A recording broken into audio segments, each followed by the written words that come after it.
What's up, everybody? I'm JC. I'm Brittany. And you're listening to Just Breathing Home Edition. Woo!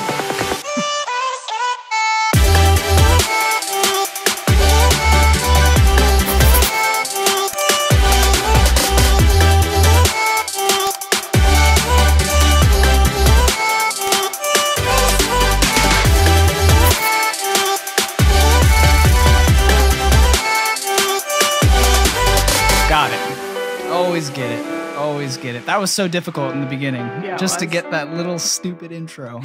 I like stupid intros. I love it. I think it makes a podcast.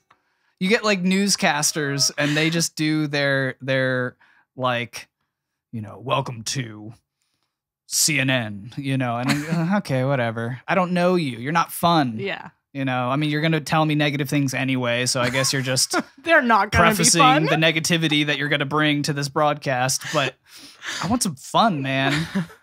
And that's the beauty of podcasts. We get to have fun here. We get to actually enjoy ourselves, talk about things that matter, and be positive. Yay. It's amazing. It's amazing. So anyway, thanks everybody for tuning in to another home edition. The past couple episodes, we've been talking about marriage. We're going to talk about marriage tonight for probably the last time. This is something that we're not experts in, so we run out of things to talk about. I'm sure people that are in this whole field can do this forever. We cannot. Right. We do not have enough marriage experience, and we just aren't avid readers in the art of marriage. So this will probably be the last episode, but we wanted to get into some different things, probably get into one main subject, and then do some miscellaneous on just whatever comes up in terms of last minute things that we want to kind of impart to you of what we've learned in our marriage so that hopefully it can be helpful to you guys. So I wanted to start tonight with the topic of intimacy, because that's one thing we haven't touched on yet, and it's just an integral part of marriage. Mm-hmm. I mean, every marriage does it. And it's important. Mm-hmm. I want to start here. I really look at intimacy, physical intimacy and emotional intimacy. I think they all kind of wrap into one, but it is an amazing gauge at sort of getting the pulse of the health of your marriage. Mm-hmm. It really is an excellent tool in if you can step back out of maybe just the hustle and bustle of the marriage and look at how you're doing there. Mm-hmm. You can really gauge how you're doing overall in your marriage. Right. It's one of the best ways that I've seen so far at knowing how I'm doing. Yeah. In marriage. If your spouse is giving you the cold shoulder, if your spouse is just kind of withholding, or if your spouse is just not into the physical, it's probably because something's left undone or unsaid somewhere else. Mm-hmm. In your marriage. Like, what's been your experience with that so far? So, I mean, as I think on this, I have found kind of what you were saying, that if the mental and emotional intimacy is good between you and your spouse, like the physical intimacy will be good. Mm-hmm. So if something's wrong with the mental and emotional, like the physical will be off. Yeah. And hopefully you'll know that. Hopefully you'll see that. I feel like the only way that wouldn't be right is if you weren't healthy in the beginning and you maybe have some sort of like, I don't know, like something's not right when it comes to like physical intimacy. Yeah. Like you were already struggling with that in one way or another, then it might just have trouble in general. And it might not have to do so much with like the emotional and mental with your spouse, but that's a totally different thing. Well, and I don't. Let's go on this for a little bit, and then maybe we can kind of come back to how you kind of gauge how you're doing in your marriage through this. how you can use this as a tool to kind of see how you're doing. But let's go with the different ways that people might come into marriage that affect their intimacy right away, where it just becomes, because I totally have seen this, where people come in with different expectations. And that's a difficult thing to move past, because it's yours. Yeah. It's your own thoughts and your own perceptions of what that area of your marriage is supposed to look like. Right. That's a good point. I wasn't thinking of it that way, but that's true. Well, what I'm thinking of is, and it depends on the person. It could be from life experience. It could be from what they've seen in other people. Like it could be in the experience that they've had growing up, like what examples they had of intimacy, that really can affect the way that you look at marriage coming into it. And it could be completely off. Yeah. The beauty of marriage is you're all going to come in with things that are off. Yeah, that's true. You're all, you had no idea what you were in for when you got married. You knew you wanted to get married. You knew the person that you wanted to marry. You knew what you needed in that person. But once you do this thing together, right, it's new. It's new. It's a completely, you have to really relinquish all of those expectations. You have to relinquish all of those, even things that you read, or if you tried to kind of study, like I was joking about before, but a lot of people do read marriage books prior to getting married, and they're great. They can really help you in some ways, but I'm sure that there are things that people read that they've brought into their marriage, and it just doesn't work with their spouse. It just doesn't work within the context of their marriage, because people are different. Yeah. The marriage is different. So this person's experience, and this is a disclaimer for us, when we talk about our experiences, take them, don't just apply them. Right. Take them, meditate on them, and say, how does this work within the context of my marriage? Right. Because it's completely different. Two completely different people. It's completely different people, so it's not going to just go the same way. Right. And that's another type of expectation that people could bring in. They look at movies, or they look at romance novels, or they, or on the guy's side, they look at porn. And they come in with a lot of expectations of what is going to happen in marriage. Yeah. I just have to stop you there for that. Cause that was one of the things that I was thinking when I said that, along with other things, but we'll just stick to that for now. Like, I feel like that's a big thing, especially if whether you're reading romance novels or porn, which are, I just got to put it out there too, not healthy, not good, especially bringing that into a marriage. Because you have these expectations that you were never meant to have. You were never meant to even imagine. Right. You were only supposed to experience that with your spouse. Right. And I feel like that's something that this culture has totally thrown out the window. Not even thrown out the window. It's just been experienced, like life normalcy. Yeah. But it shouldn't be normal. Anyway. No, I think it's super important for people to understand that, because we're not being, what's the right word? Prudes. Right. We do have a different experience than a lot of people. We came into marriage not having sex beforehand. It's a different experience because we had to figure everything out on our own.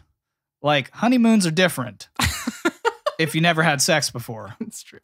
It's different. 100. Yeah. But you know what? Then you're all on the same level. No one's progressing past the other person, because it's like, where'd you rack up points? Right. You know what I mean? Like, all you got is me. Yeah. I'm the only scoreboard you got, yes, you know? Yeah. So it's beautiful in that way, because no one feels like the other isn't meeting expectations. Yeah. Or isn't falling short of expectations, I should say. Yeah. That's more accurate. But yeah, you're right. I mean, porn, like, it's definitely something I struggle with in the past.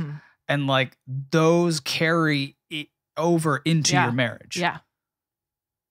Like it or not, you could have been addicted to porn, kicked it, but that stays with you. Right. And you're going to bring that into your marriage, sadly. Right. And I've had to,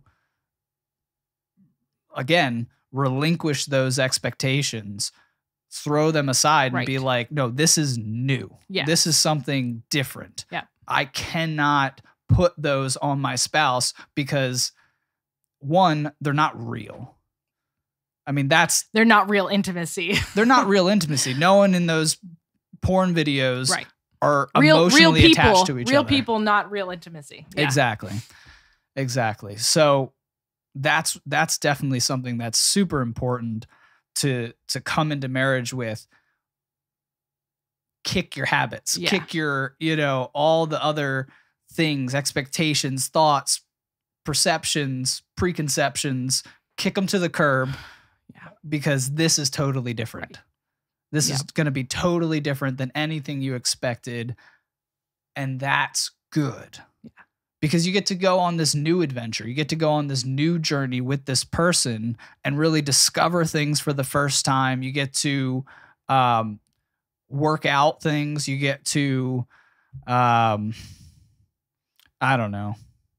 And just something going off of what you were just saying, it takes work too, especially if you come in with those things. Like, I know as a young person, I read books with like sexual scenes in them. Right. And I was okay with that for a little while until I was like kind of nudged and like, no, this isn't glorifying to God. And I stopped. Yeah. But even like, yeah, it takes work then to get those things out of your mind. And I want to emphasize that because you can't just let them linger. Like, if you actually want to be intimate with your spouse, you need to not think about those things anymore. Like, first of all, hopefully you stopped. Yeah. And if you didn't, go get help. Like, go get trusted people to help you. And I think that's really important. That's just something I'm passionate about. Like, about people, even before they get married, like knowing the reasons why these things are like not helpful. Yeah. Because they're going to be detrimental when you're actually trying to love the person that you want to be with for the rest of your life. Yeah. And, but yeah, so it takes work, but, yeah, I think that was the main thing that I wanted to say. Well, you've been fighting human trafficking for a while now, and you know of the dangers that are out there for women to get pulled into the porn industry through human trafficking. And it's something that's kind of taboo to talk about because most guys, like, as long as they can just sort of, they don't want to bring in the realities and mess with, the porn. They want to just, I don't want to know what happened. I don't want to know what this girl's situation is, how she found herself in this predicament. I just want the porn. Right. But the realities that's out there is a huge part of this multi-billion-dollar industry is that a lot of these women are being trafficked. Right. A lot of these women are not there of their own accord. Yeah. And you could be like, no, but what about like adult film stars? And what about like all of these people that are making lots of money? One, they're not.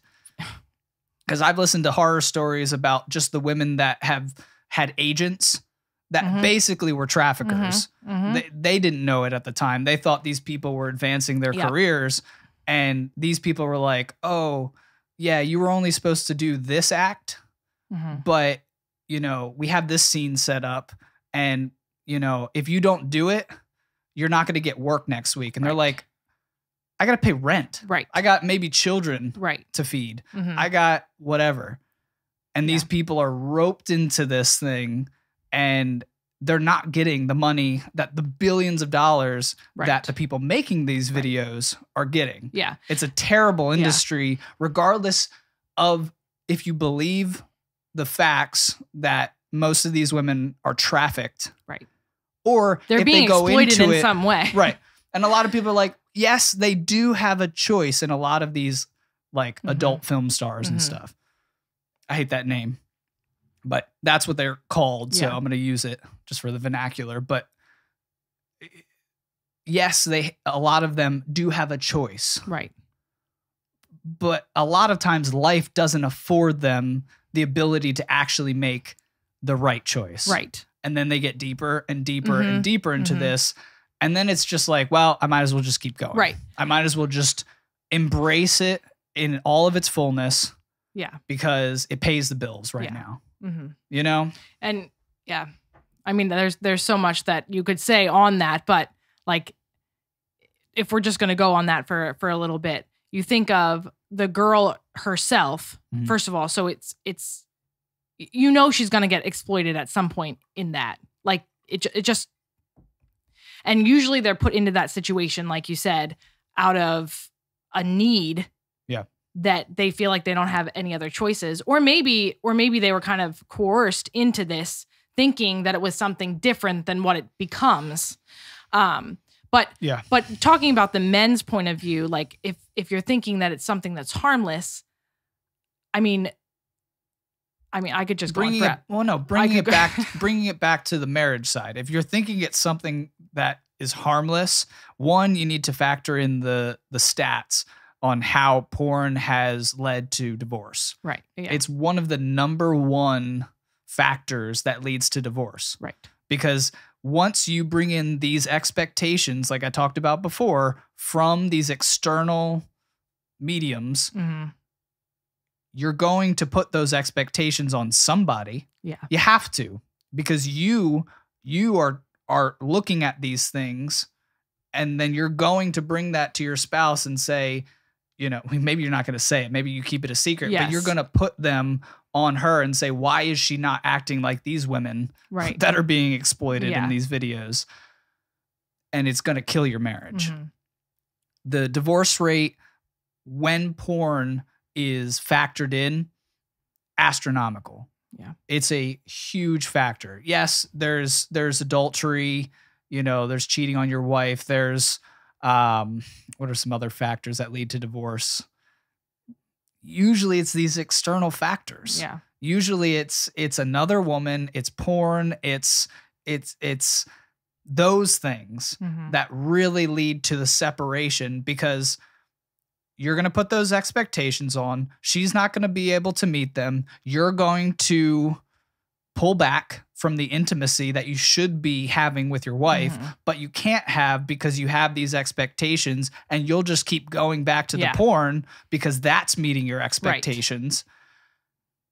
And eventually now that's not going to be And now enough the either. marriage is unhealthy. Yeah. Mhm. So going full circle back to the first point of being able to use intimacy as a gauge for the health of your marriage, it's so crucial. Yeah. It's so crucial. If you see your wife pulling back or you see your husband pulling back, figure out what's going on. Yeah. It could be nothing.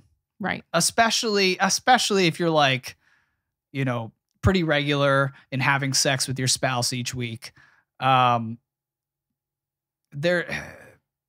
Don't go crazy. Don't go crazy and be Yeah. like, you okay? You okay? It was only, 20 times this week. Yeah, that's crazy. That's nuts. Fun fact though, and I always like to bring this up. Oh my goodness. Marriages, you go look this up, go Google it, go DuckDuckGo it. That's what I use. Look up the rates that people have sex within marriage and those that are not married. It will blow your mind. Blow your mind. It is looked it up yet. crazy. You need to go look it up. I will. You need to go look it up and just say, how fortunate am I to be married? Seriously, guys, go look it up. If you're scared of marriage, look how many times average a married couple is having sex as opposed to those that are not married. Blow your mind. It's crazy. But that, I mean, I want to look that up now because it does surprise me too, because going back again, like the mental and emotional has to be good though, for that number to be a higher number. So yeah. I mean, it doesn't have to be. No, it doesn't It have should it be it should for a be, healthy though, marriage. For a healthy, yes. It does. I'm not saying that this number is for healthy marriages. Like I said before, intimacy is not a fix. Right. A lot of people look to it as a fix. Mm-hmm. You know, I must not be meeting my wife's needs. I hear that from guys a lot. Like they kind of, I've even heard it on like podcasts. Like some people just be, you know. What do they mean by that? What does that mean? I think like pleasing their wives sexually. Oh. Yeah. This is what I'm talking about with bringing in expectations. You're told that you can fix your marriage by just being better in the bedroom.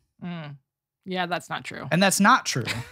But it's something that's out there, and some of the guys that I've heard this from are newly married. You know, they were living with their spouses for a while and then they decided to get married. Glad they did, you know, but I hear them like talking about the fact that, you know, they were working a lot. It was kind of putting a strain on their relationship. Mm-hmm.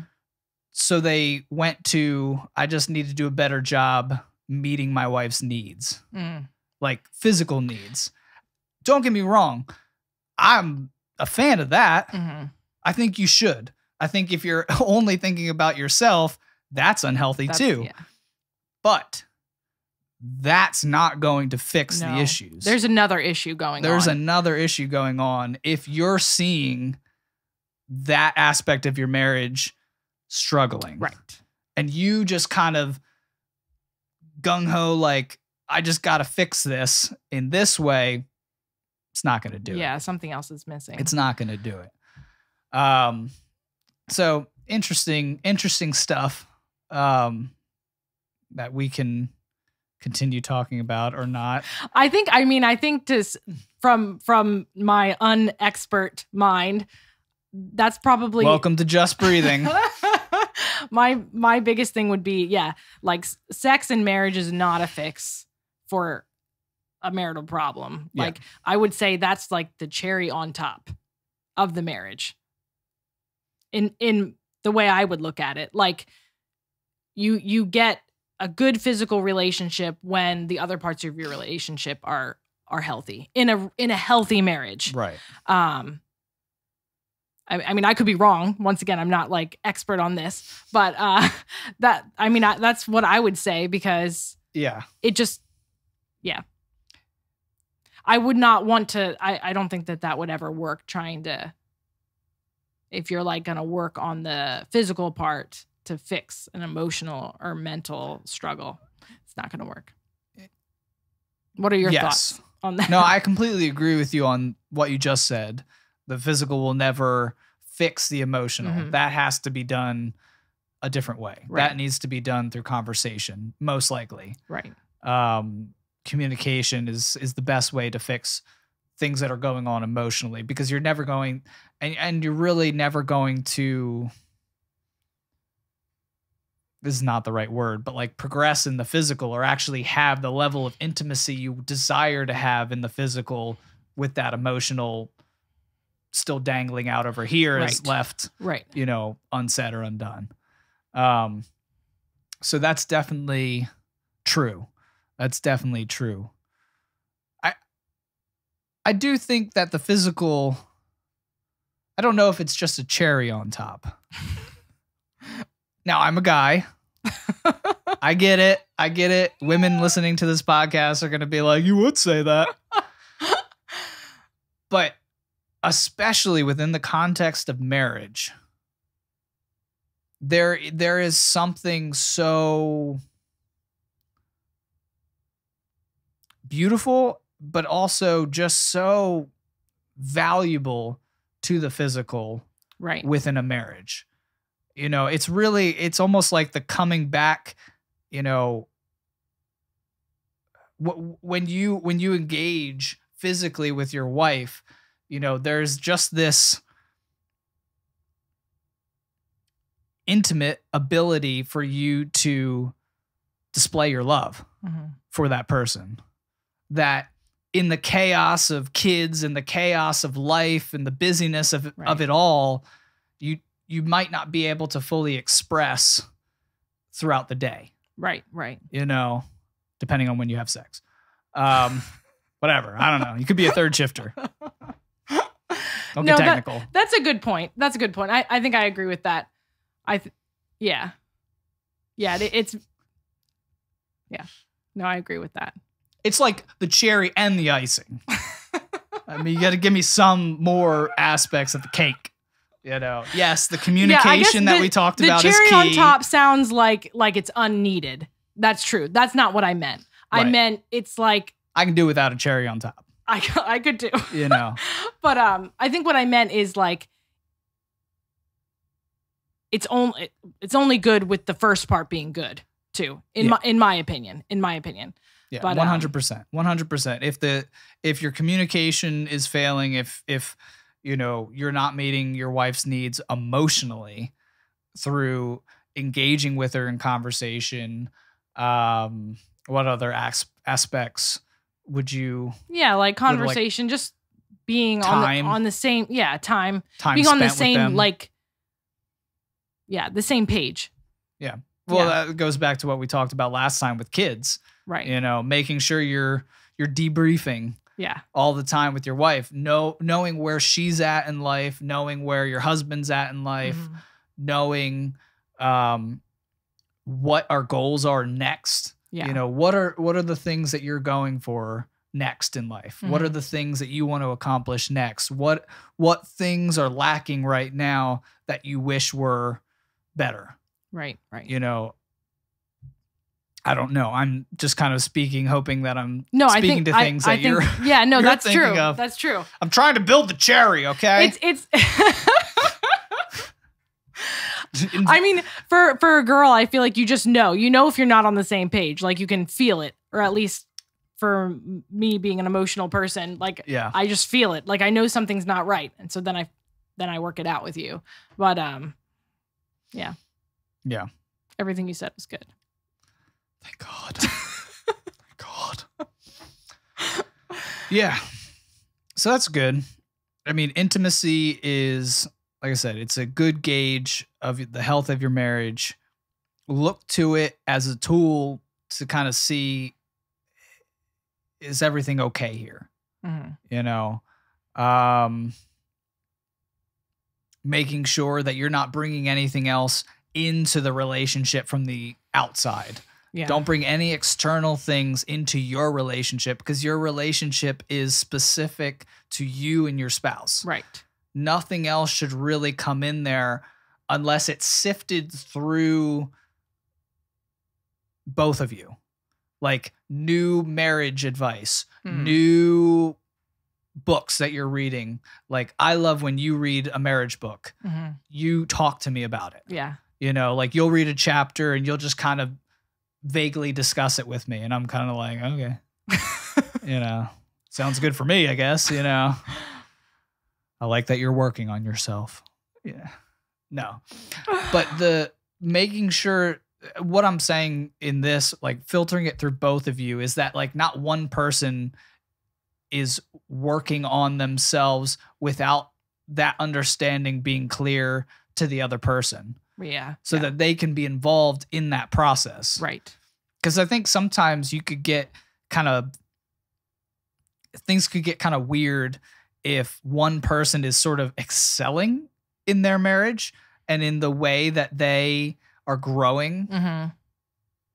And the other person's like, what's going on here? You know, they kind of can feel left behind. They can kind of feel not on the same page. Right. Like you said, they're a couple chapters back, kind of like, I thought we were here in our marriage. You're just taking it to a new level, which is not always, it's not always bad. If that's a positive thing, your spouse is going to catch on and be like, hey, wait, like I want to be better too. Yes, there's totally that can happen. Also, and this just might be me, like a personality thing in me, I think I would feel kind of left out of that growth. And I would be like, I wish I was a better husband because you just became a better what. Now that can inspire me to be a better husband, but it would be awesome if you kind of brought me into how you're growing so that I could see my part. Yeah. You know what I mean? Yeah. I mean, it's interesting you say that because I feel like the first marriage book, no, that could be wrong. I don't know. The first marriage book I read that like was very like helpful. Yeah. I guess I would say like I think I read some before that, this particular one, but like it was mostly like about me changing some of my mindsets and my ways of thinking and reacting to like just be a better wife, basically. And like, I don't think I talked to you about that one. Like, I just did it because I was like, I need to do this because I know that like it will help me, but it will also like help me have a positive, I don't know. It will just be helpful to you too. Because I could just see how like some of the things I was doing was not helpful to you. And so like, I feel like after that book, like you just started to read another marriage book. I don't know if you were like, I don't know what happened. If you were like, yeah, she's doing a good job. Like, I want to be better too. But you started like reading a different book. Yeah. But yeah, so I don't know. I feel like it inspires the other person to. And it's interesting because thinking back on that now, I definitely didn't have any of those feelings that I talked about. I'm kind of just, I'm painting that picture in case someone may have those feelings when that happens. I think it would be more healthy to talk about some of this stuff together, or just say like, hey, there's this really good book on how wives can be better wives for their husbands. I want to read it, you know? And that's fine. Just some like personal growth stuff. Like I feel like I'm struggling in this area of our marriage. I'd like to get some help to grow so that it'll just enhance our marriage overall. I mean, just more general marriage books. Maybe I see what you're saying. I see what you're saying. Yeah. Because there's some books that are just very general. Like I think of like the 5 Love Languages. Yeah. Like that book is very general. Yeah. That book is like either side can use it. It's not talking to any one specific person. It's basically outlining the different ways that people can receive love. Yeah.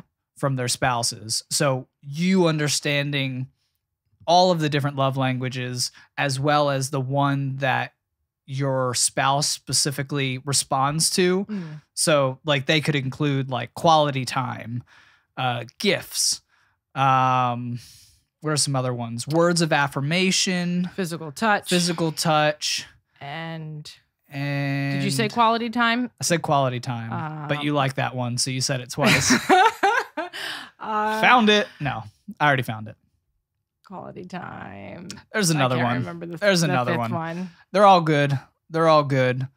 But that is something that, you know, I talked to you about like as I was I think I was listening to that book. And we both like took the test then too or something. Right. To kind of find out. And then I brought you kind of into the fold of what I was learning.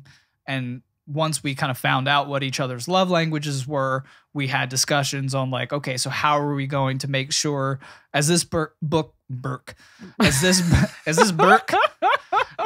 refers to it as your love tank. Oh yeah. You know, how are you going to fill your spouse's love tank? And it was cool. It was a really neat experience. I read the book, but you got to be a part of it. And we both grew together through it. Yeah, that was a good book. That's something that is more general that I was sort of referring to. Make sure those general books, you're not hoarding the information. Yeah. No, that's a really good point. Yeah. Make sure to bring your spouse along.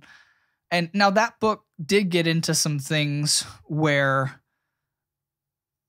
especially in the stories that it told, because it was written by a guy that was a counselor.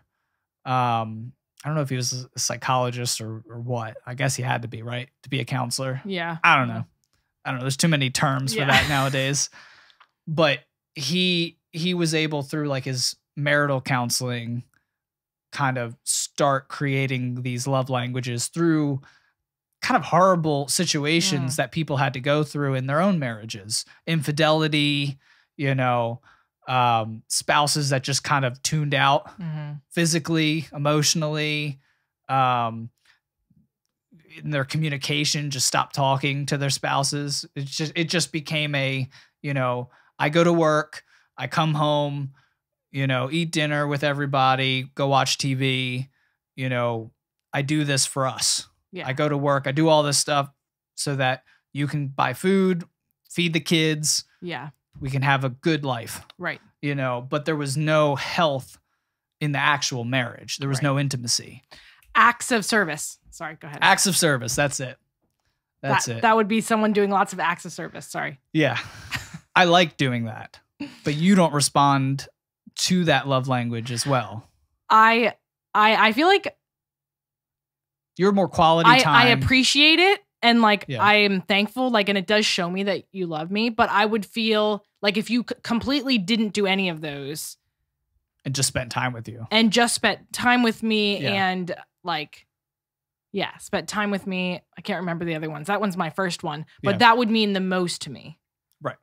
But those other ones, I love it too. I'm like, oh wow, he took the time to do this. He took the time. But the love language thing is it like, just do that thing. Right. Because that would be weird. Right. But if you didn't do that thing at all, then I would feel you could do all the acts of service in the world. And I would be like, but you're not meeting I would this. feel left out. Yeah. Right. That's what this book is really talking about. Do all the things. Yeah. But really lean in to the thing that you find out is really what fills your spouse's love tank. Right. That's the key to the book. Five Love Languages is a really, really good book, a really good resource.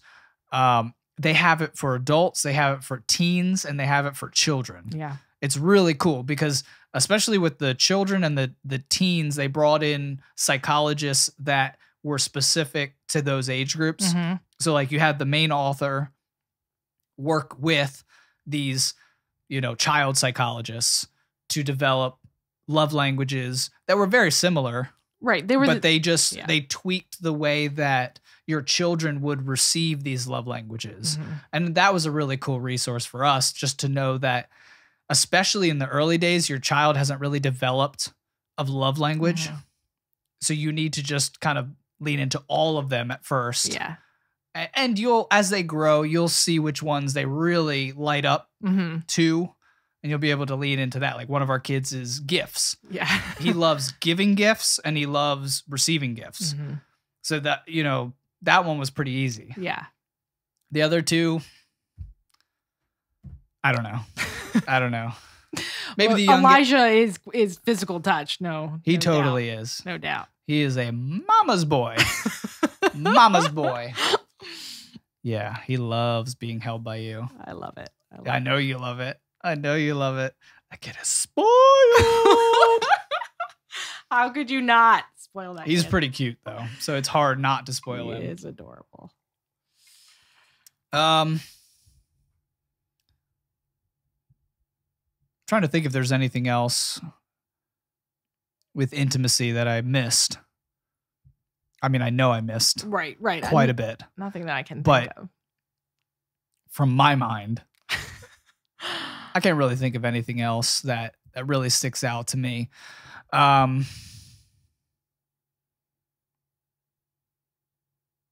right. So what other things do we want to leave people with? Let's just recap first, just so I can kind of know in my mind what we've gone over so far and see what other things might come up that we've missed. So we have the first podcast that we did on this was communication, making sure that your communication is healthy, it is active, it is alive, it is thriving. Yeah. Because without that, that's really the bedrock. That's really like the foundational element of your marriage. Right. If you break down there, or clam up, I should say, there, you're going to feel that in every aspect. In intimacy, you're going to feel that in your parenting. You're going to feel that in so many areas of your marriage.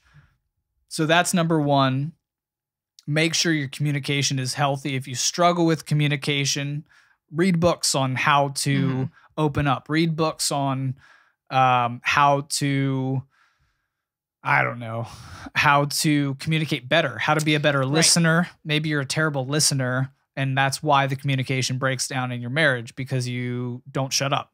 Or you don't have time to communicate. Got to make time for that. Making time for it. That's a huge aspect of it.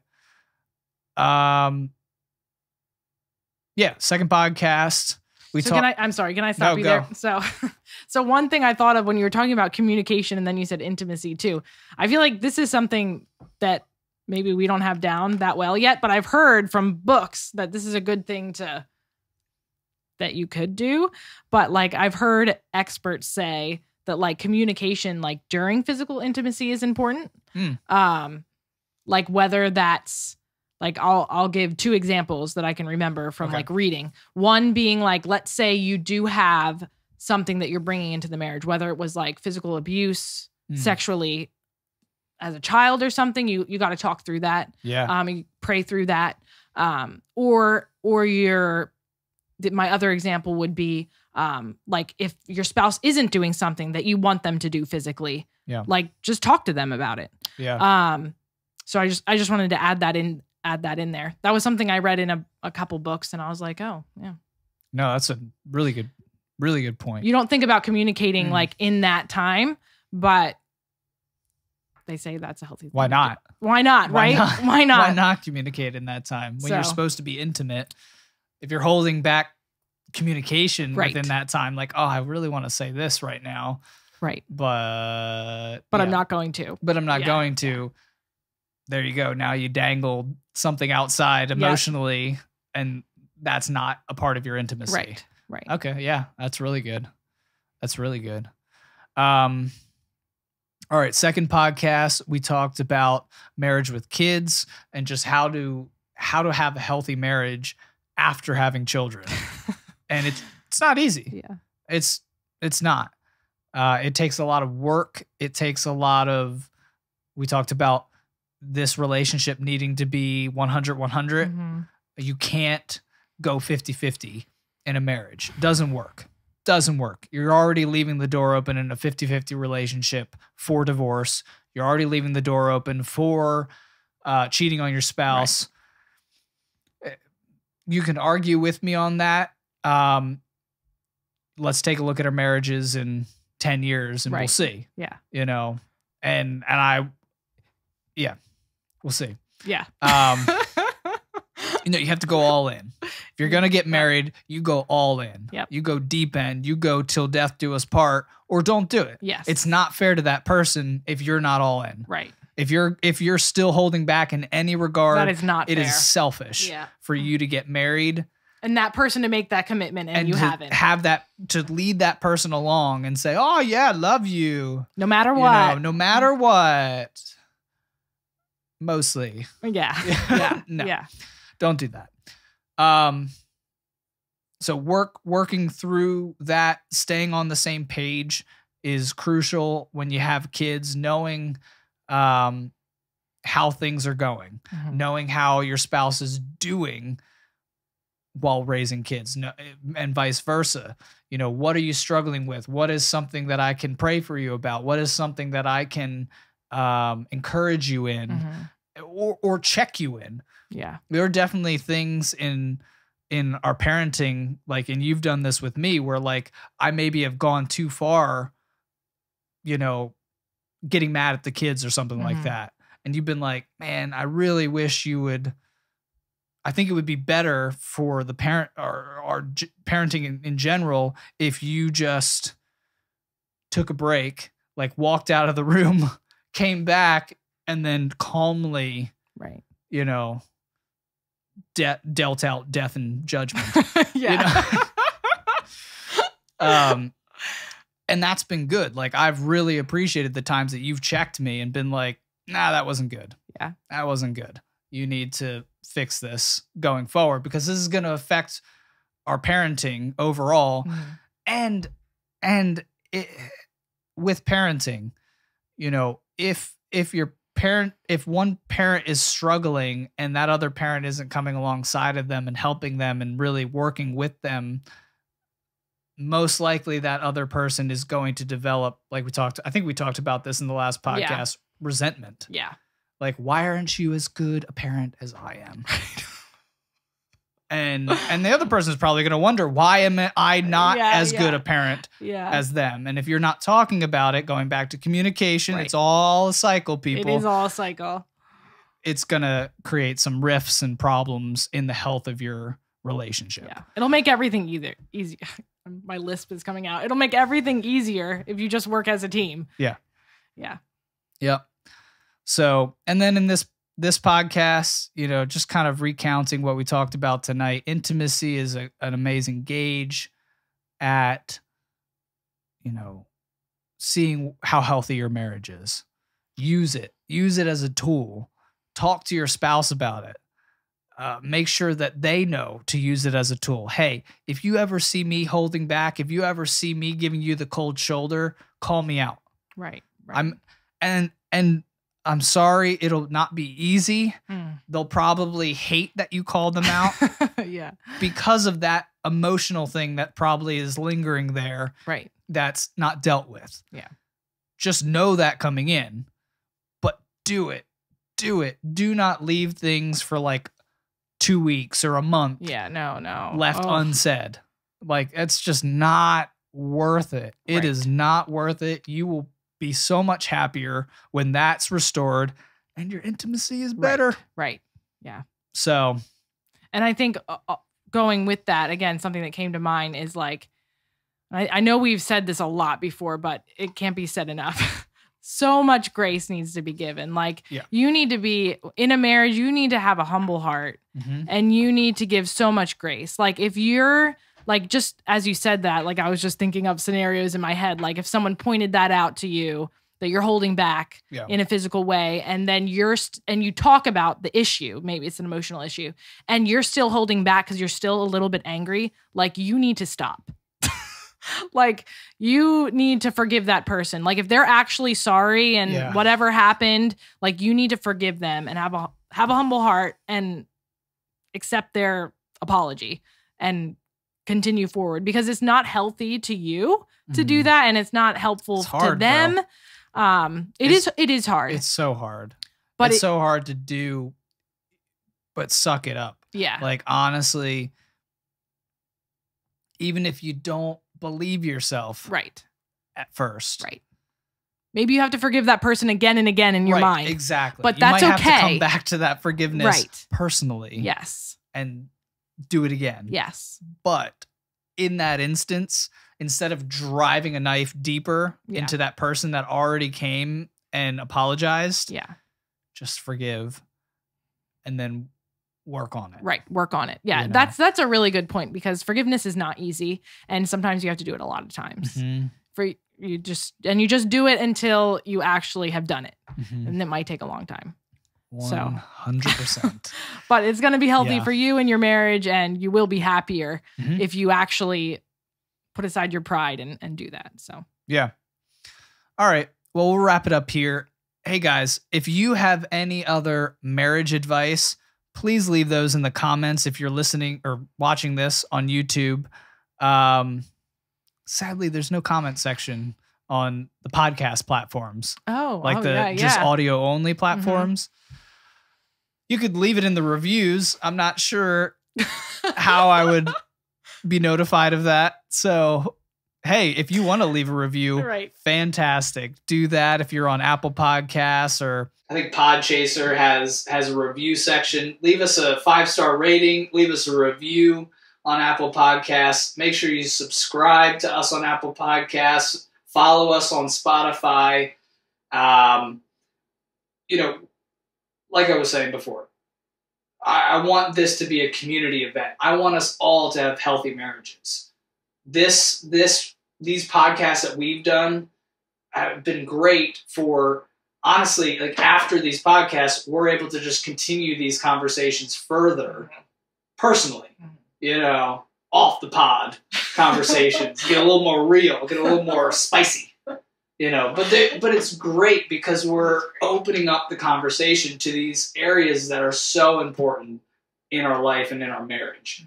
So let us know what you think. Let us know your marriage tips, your I don't know. If you have good examples, bad examples, they're all things that are valuable to other people. So make sure you share those in the comments.